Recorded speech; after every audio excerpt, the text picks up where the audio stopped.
coisas que nós precisamos tanto, não é verdade?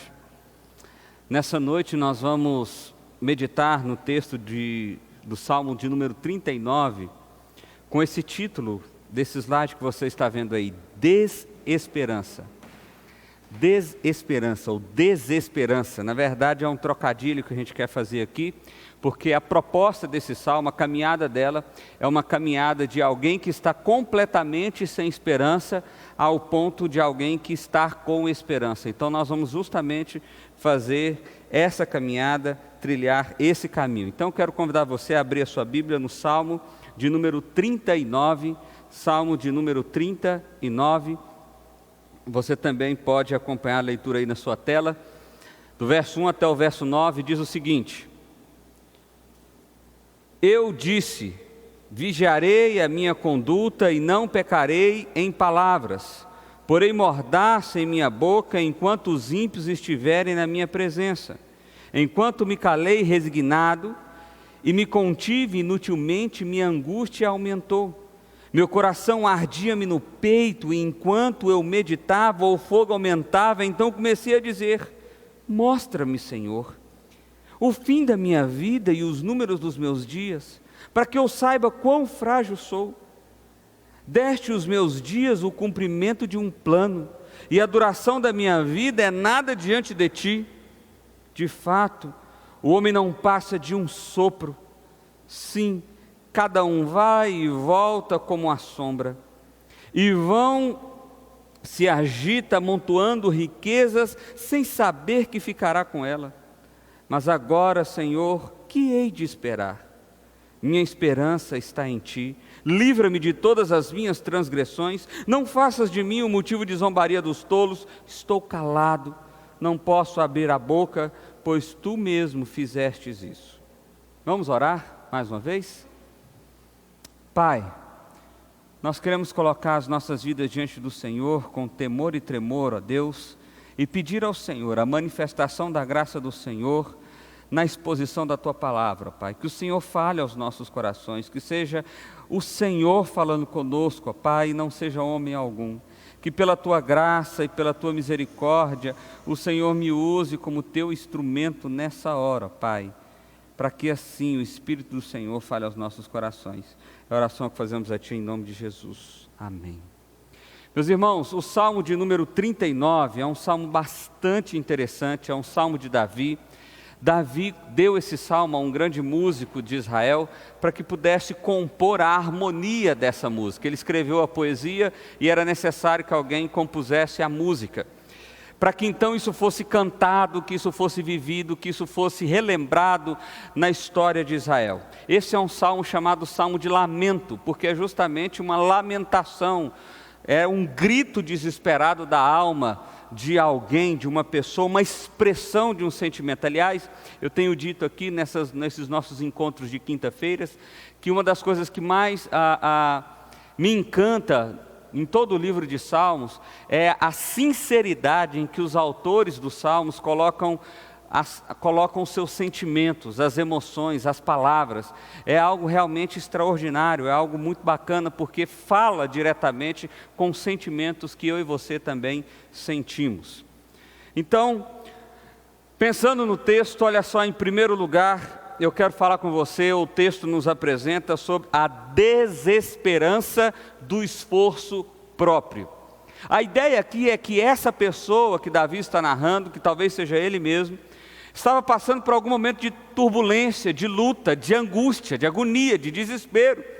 E essa agonia, ela parece em algum momento que ela é física, podia ser uma doença, mas também parece que eram dos inimigos que estavam cercando essa pessoa.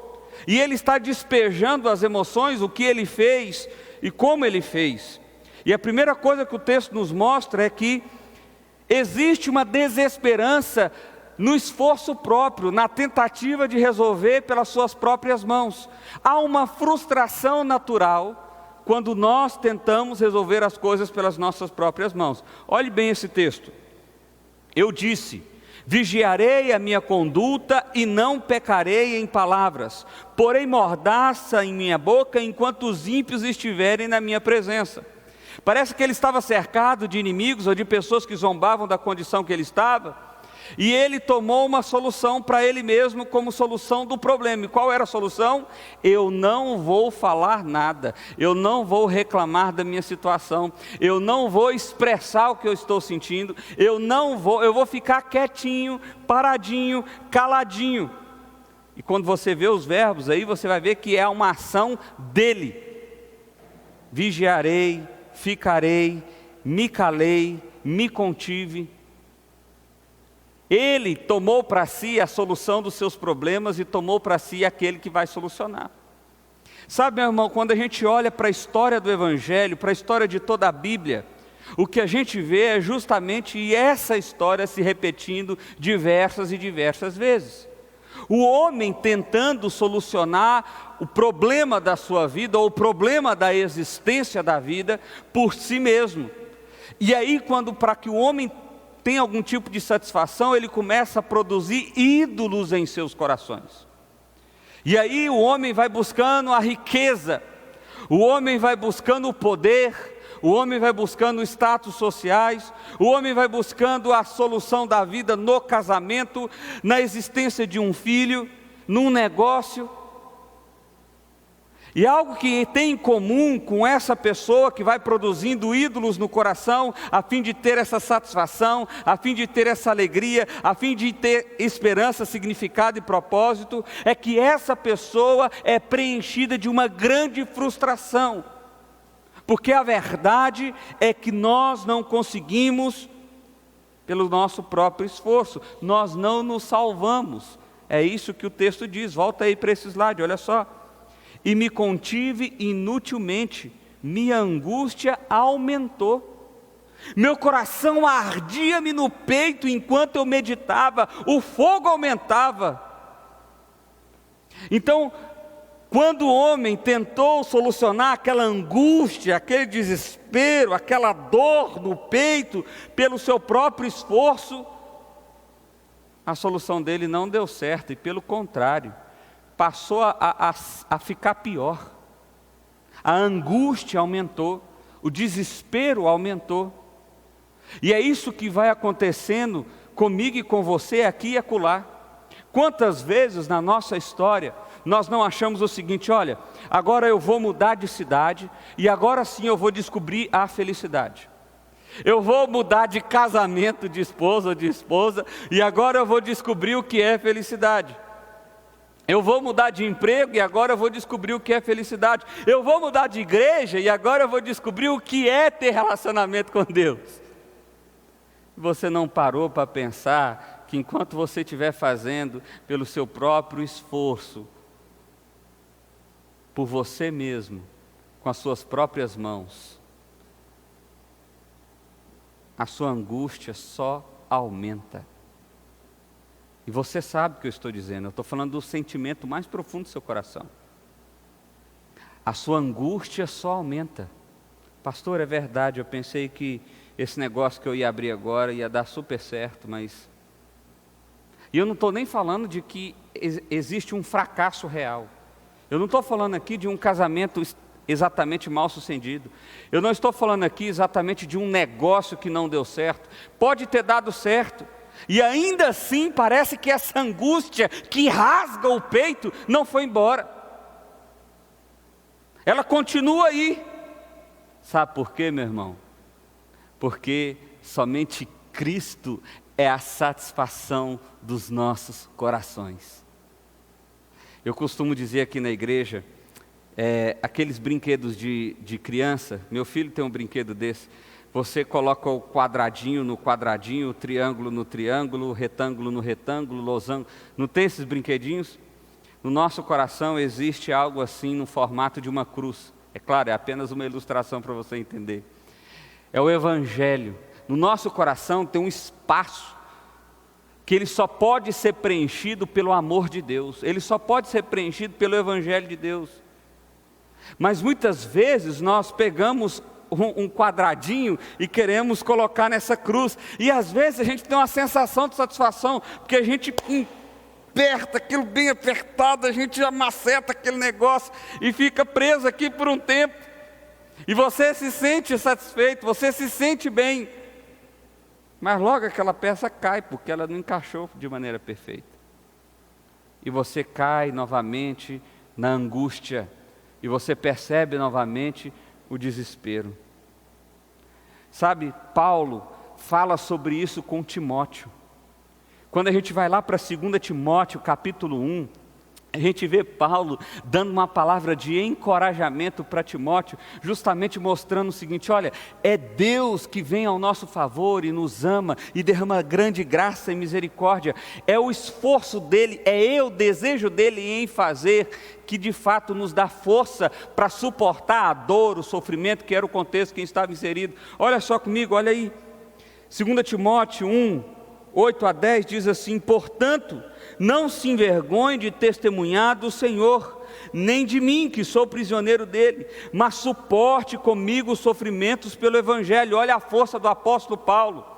Eu estou sofrendo e você precisa suportar comigo, segundo o poder de Deus que nos salvou e nos chamou com santa vocação, não em virtude das nossas obras, mas por causa da sua própria determinação e graça.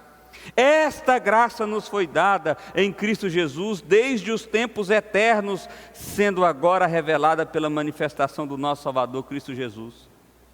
A relação de Deus com o homem sempre foi uma relação onde Deus exerce o amor dele, a graça dele, e vem em nossa direção. E nós somos apenas objetos passivos dessa relação, porque senão o amor dele vindo na minha direção, meu irmão.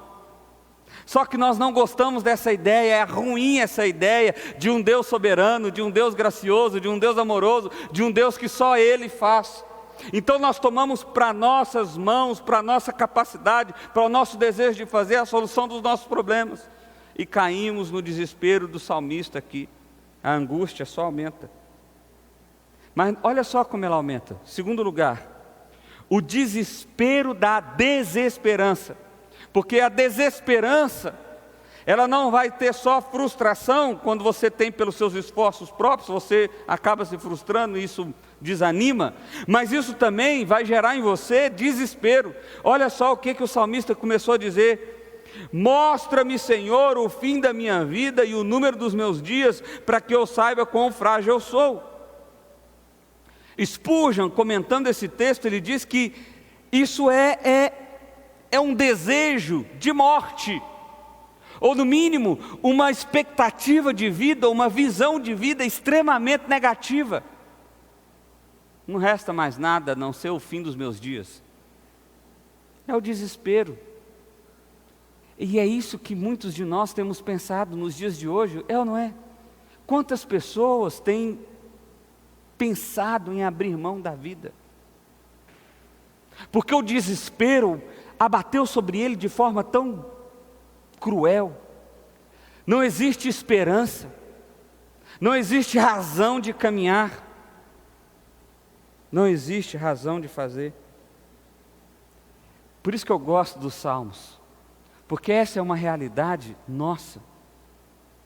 Nós tentamos resolver pelo nosso próprio esforço e nos frustramos. E quando isso acontece 1, 2, 3, 4, 5, 10 vezes, a nossa vontade é desistir. Nós pedimos até a Deus, como o salmista está fazendo aqui: Deus, me leva, me permite ver o fim logo, chega.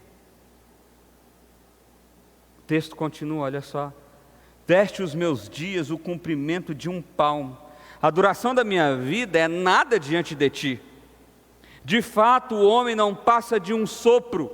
Sim, cada um vai e volta como a sombra, e em vão se agita, amontoando riqueza sem saber quem ficará com ela. Parece que o salmista aqui agora teve uma percepção, os olhos dele se abriram e ele começou a perceber a fragilidade da vida dele, ele começou a perceber a pequenez da vida dele, e não só a pequenez da vida dele, mas a grandeza de Deus. Eu gosto dessa expressão quando ele diz assim: olha só, minha vida é nada diante de ti, de fato o homem é como um sopro. Aliás, antes um pouquinho: destes os meus dias o comprimento de um palmo. Ele está dizendo o seguinte: o Senhor é tão grande e eu sou tão pequenininho que todo o meu tempo de vida é como se coubesse num palmo da mão do Senhor. Isso é extraordinário. Porque no meio do desespero, o salmista parece que está sendo descortinado os seus olhos, e ele está começando a perceber a sua pequenez diante da grandeza desse Deus. Ele está começando a perceber a sua finitude, como ele é breve, como a vida dele é frágil diante da infinitude, da eternidade desse Deus. Ele está começando a perceber, meu irmão, que agarrar-se a essa realidade finita, a essa realidade que vai ter fim, é inútil. É o mesmo discurso de Eclesiastes. Por que a gente está morrendo de trabalhar? Por que a gente está se sacrificando? Por que eu estou guardando tanto rancor da pessoa próxima a mim? Por que eu tenho tanto ódio daquela pessoa? Por quê? Se no fim das contas eu e ela vamos morrer, se no fim das contas o nosso destino é de fato o fim. O homem há muitos anos, desde os egípcios, vem tentando uma fórmula de viver eternamente. Dizem que os sarcófagos dos faraós eram feitos justamente para isso, para que de alguma forma a vida ainda se mantivesse ali, de alguma maneira preservada. Mas a verdade é que ele é finito. O tempo de vida dele é tão pequeno diante de Deus que é como se colocasse no palmo de sua mão. O homem não passa de um sopro. Essa palavra sopro também significa vaidade. O homem não passa de vaidade atrás de vaidade, como diz o autor de Eclesiastes. E em vão se agita, amontoando riquezas, sem saber se ficará com ela. É o velho ditado que a gente só lembra quando a gente está num contexto de funeral. Do que adiantou juntar essa riqueza toda? Ninguém leva ouro ou prata para o caixão. Ninguém vai levar dinheiro para o caixão. Ninguém vai levar terreno para o caixão. Mas a nossa vida está sendo motivada por essas coisas. Percebe como não tem nem lógica? Como é paradoxal isso aí? Eu me mato por alguma coisa que vai terminar, que vai ter fim e que não vai trazer satisfação para o meu coração. Olha que loucura. Ué, pastor, então eu entendi. Eu estou frustrado mesmo, meu coração é isso aí que você falou, angustiado, desesperado. Eu entendi, eu estou sentindo perdido, eu estou sentindo sem esperança, e eu estou entendendo, as coisas que eu tenho, aquilo que eu tenho lutado, batalhado para construir, essas coisas vão acabar, assim como eu. E aí? E aí que você precisa saber disso, para começar a ter esperança. Às vezes nós precisamos descer ao mais fundo do poço, para começar a perceber que dependemos de alguém maior do que nós. Porque quando nós não chegamos no fundo do poço, nosso orgulho ainda parece que vai preenchendo e vai sentindo, não, nós damos conta, eu consigo, eu tenho força suficiente para isso. Mas como então ter esperança nesse contexto de desesperança? Olha aí o capítulo, terceiro ponto, verso 7, diz assim: mas agora, Senhor, que hei de esperar? A pergunta aqui é a lógica que talvez você chegou aí. Ele tentou fazer pelas suas mãos, ele tentou resolver a angústia do seu coração pelo seu próprio esforço, ele tentou construir uma vida pelas suas próprias mãos, mas ele descobriu que tudo isso tem fim, ele descobriu que nada disso satisfaz seu coração, ele descobriu que tudo isso é vaidade, e ele descobriu que a vida não tem sentido. E agora ele está perguntando: e agora, Senhor? O que eu tenho que esperar? Como que eu vou esperar? Como que eu vou viver o amanhã? Mas o salmista, lembra, ele estava começando a ter os seus olhos desvendados e vendo a verdade. E agora parece que ele começa a ver toda a verdade. Ele diz assim: minha esperança está em Ti. É aqui que é a chave da coisa, meu irmão. No mundo preenchido pela desesperança, no mundo preenchido pela frustração atrás de frustração, pela decepção, pela angústia contínua, eu e você só temos como sair dessa condição, primeiro, se observarmos a fragilidade de quem nós somos diante da grandeza desse Deus. Segundo, se pararmos de apegar o nosso coração às coisas finitas, as coisas da realidade desse mundo que vão acabar, para começar a pegar os nossos corações à realidade das coisas eternas. E só assim, quando sonhamos com a eternidade, quando esperamos a eternidade, é que nós temos condições de dizer o que esse salmista está dizendo: minha esperança está em Ti. Alguém que vinha com a angústia sendo só aumentada, com o coração em chamas de desespero, alguém que estava desejoso da morte, alguém que estava desejoso de acabar com tudo. De repente esse alguém é como se ele fizesse assim, estivesse olhando para cá, um lugar onde não tem esperança, e ele começa a olhar para lá, e ele olha e parece que tem alguma coisa ali. Parece que ali tem um caminho. Ele encontra a verdadeira esperança. A mensagem do Evangelho, meu irmão, é extremamente simples. Um homem pecador, um homem que escolheu caminhar sem Deus, foi condenado para um inferno eterno. E pelos seus próprios méritos, ele continua caminhando em direção ao inferno eterno. É o desespero, é a angústia, é o sofrimento que não tem fim. Mas esse homem é amado por Deus. Deus então envia Cristo Jesus. Ele morre na cruz. Ele paga a sentença desse homem que resolveu andar sozinho. Ele recolhe esse homem para si. Ele tira esse homem lá do fundo do poço e resgata ele para si. Ele traz identidade para esse homem, ele agora é chamado de filho. Ele traz sentido e propósito, porque agora ele está caminhando em direção à coroa da vitória eterna. E ele agora se relaciona com esse homem. E é por causa disso que esse homem pode ter esperança. Ele não saiu do caos, nós estamos no mundo. Nós ainda vivemos numa realidade de frustração. Mas mesmo em meio ao caos, nós conseguimos enxergar, ver esperança. Minha esperança está em Ti. Livra-me de todas as minhas transgressões.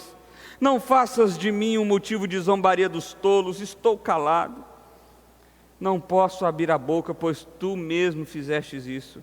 Afasta de mim o Teu açoite, fui vencido pelo golpe da Tua mão. Sabe, Calvino, comentando esse texto, ele diz o seguinte: podemos aprender desta passagem que ninguém olha para Deus com o propósito de depender dEle e de repousar sua esperança nele. Enquanto não sentir sua fragilidade pessoal, sim, até que se sinta reduzido a nada. Parece que nós precisamos passar pelo sofrimento para acordarmos e olharmos para o Senhor.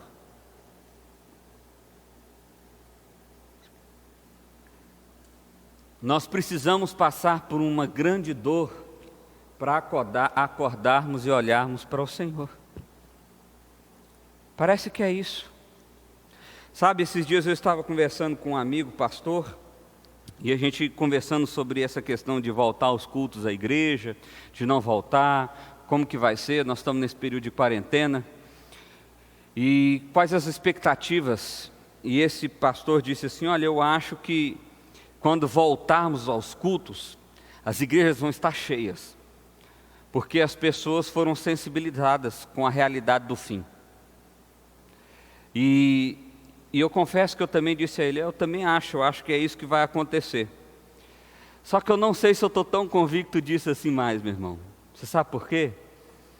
Porque parece que quando a gente tem uma esperança na realidade do hoje e do agora, nós perdemos a esperança de Deus. Deixa eu dar um exemplo para você.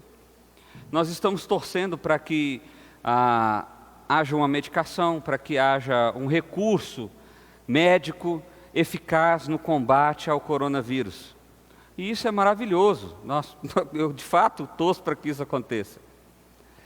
Só que o problema é que alguns de nós têm colocado tanta confiança nisso, que já perdeu a expectativa de Deus. De tal forma que, se isso não for possível, se o recurso médico não chegar, o coração dessa pessoa é acometido somente de desespero. E aonde está Deus? Não sei. Não faz parte da minha vida. Agora parece que quando nós não temos essa esperança, olha, o mundo está acabando mesmo, olha, o desespero chegou mesmo, o que a gente faz? Deus! Vem Deus e me acode, me socorre! E por isso que eu penso, Deus está sacudindo-nos, Deus está falando conosco, Deus está mostrando para nós a nossa fragilidade. Sabe, esses dias não são dias para você se entregar à angústia, ao desespero e à dor. Esses dias são dias para você ser liberto do cativeiro de ídolos que o seu coração gerou. Para você ser liberto. Pastor, mas eu estou no fundo do poço. Ótimo, você chegou onde Deus queria. Agora ergue as mãos e pede o socorro dEle. Ah, pastor, eu não confio em mais nada, eu não confio em mais ninguém, eu perdi tudo. Show de bola! Então agora você só tem a Deus, corra para Ele. Era nesse ponto que Deus queria que você chegasse, era esse ponto que Deus queria que você despertasse, que você parasse de olhar para as coisas que te cercaram e que foram colocadas como barreira entre você e Ele. Há tempos que nós não nos relacionamos verdadeiramente com Deus, há tempos que nós não dobramos os nossos joelhos para orar, há tempos, mas agora, por causa do desespero, por causa do medo, por causa da angústia, resta-nos Deus. Ótimo, porque na verdade Ele é tudo que resta, e Ele é tudo que precisamos. Em quarto lugar, espera na esperança. Então olha só, em primeiro lugar, a desesperança do seu próprio esforço. Segundo lugar, o desespero da desesperança. Terceiro lugar, a esperança na desesperança. Está dando um trocadilho aí, quase trava na língua, né? E por último, espera no Senhor.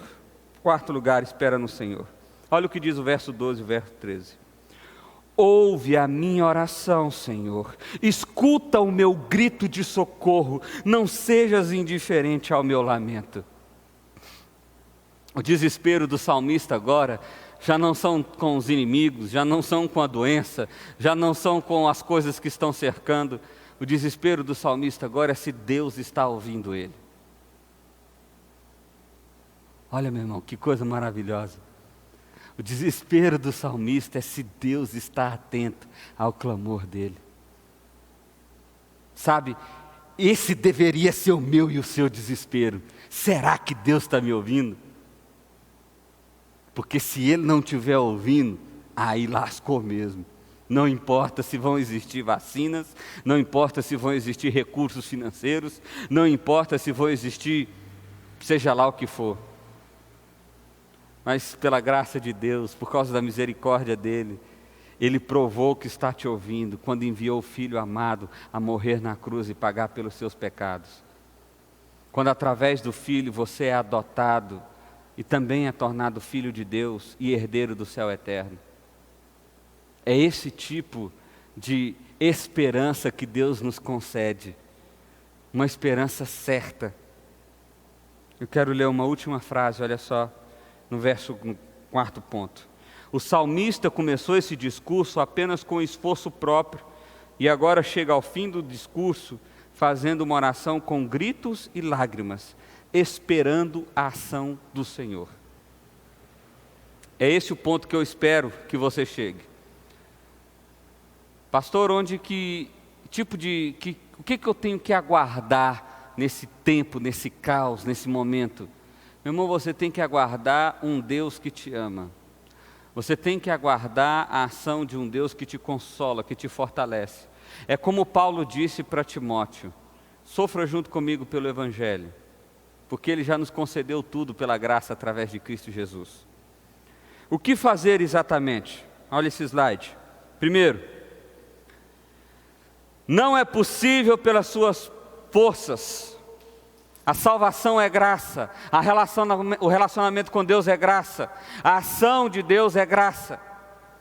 Não é possível pelos seus próprios esforços. Não tente resolver o sentido, o significado, não tente preencher a angústia do seu coração com outros ídolos. Corra para Deus. Segundo, reconheça a sua fragilidade diante de Deus. Reconheça quem você é diante de Deus. Você é tão frágil e tão pequeno diante de Deus que o tempo de toda a sua vida, ainda que você viva 150 anos, cabe no palmo da mão do Senhor. Na verdade é uma figura de linguagem, porque não cabe no palmo. A palma da mão do Senhor seria muito maior do que o seu tempo de vida. Terceiro lugar, tem esperança em Deus. Tem esperança em Deus. Sabe, tem muita gente colocando a esperança na política, muita gente colocando a esperança na possibilidade de programa A, B ou C, muita gente colocando esperança na possibilidade de abrir o negócio A, B ou C. Essas coisas vão te frustrar, meu irmão. Elas podem dar certo, não estou dizendo que elas vão te frustrar porque vão dar errado, não. Elas podem dar certo, e ainda assim você vai perceber um vazio no seu coração. Ainda assim você vai se sentir angustiado e frustrado. Você quer ter uma esperança viva? Confie no Senhor. Quarto, saiba que em Deus você tem um propósito. Você tem um propósito, meu irmão. Deus te fez filho. Deus te deu um sentido. Você está caminhando em direção à glória eterna. Já pensou nisso? Está caminhando em direção à glória eterna. Essa é a promessa de Deus para nós. É isso que encoraja-nos a viver, a levantar. É isso que nos encoraja a passar pela dor, pelo sofrimento. É isso que nos encoraja. Existe um autor, nós vamos citar ele daqui a pouco, chamado John Piper. Ele escreveu um texto chamado Não Desperdice o Seu Câncer, um livretozinho. E ele mostra como que o sofrimento nos aproxima de Deus e como que o sofrimento nos faz perceber a nossa fragilidade. E como que o sofrimento nos faz perceber que ao confiarmos em Deus, nós somos extremamente fortes. Quinto lugar, o caminho da autonomia é um caminho de desesperança. Foi esse o caminho que Adão escolheu, quando ele escolheu desobedecer a Deus, comer do fruto. Ele escolheu caminhar pelas suas próprias forças. Ele escolheu caminhar por si mesmo. Ele escolheu querer ser igual a Deus, ter o conhecimento de Deus. E o que isso gerou? Desesperança, caos, pecado, condenação, inferno. Desde o início, a autonomia, caminhar sem depender de Deus, é o caminho do desespero. Agora, o caminho da dependência é o caminho da esperança. O caminho de Deus me socorre, e você saber que Ele está te ouvindo, e você saber que como um bom pai Ele está te observando, você saber que no seu dia a dia Ele está cuidando de você, providenciando aquele alimento no momento que você mais precisa, providenciando os recursos que você não imagina, providenciando encorajamento, força, quando você acha que já não teria mais. É o próprio Deus agindo sobre a sua vida. Ele é o Senhor da história e Ele está na história. Deus está cuidando dos seus. É um caminho de dependência. Em último lugar, eu quero ler essa frase. John Piper, que eu acabei de citar. Num livro que ele escreve sobre o sofrimento, ele diz o seguinte: é absolutamente essencial que em nossa escuridão afirmemos a mão sábia e forte de Deus para nos segurar. Porque se você não tiver a mão de Deus como algo que você se pode segurar, é só o desespero. Mesmo quando não tenhamos forças para nos apegar a Ele, jamais se esqueça de que a sua segurança se encontra primeiramente na fidelidade de Deus. Pastor, eu não tenho força, eu estou no fundo do poço, eu não dou conta nem de gritar. A minha alma geme. Então, faça isso na direção de Deus. Você não precisa de força, Ele tem toda a força necessária. Faça isso. Volte seu coração para Ele, fala: Deus, socorro.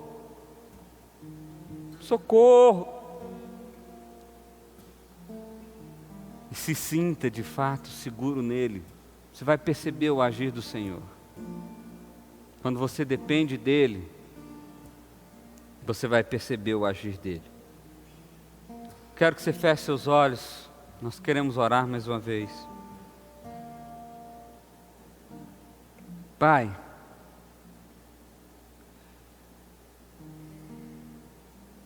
nos perdoa, Deus, porque tantas e tantas vezes escolhemos o caminho da autonomia.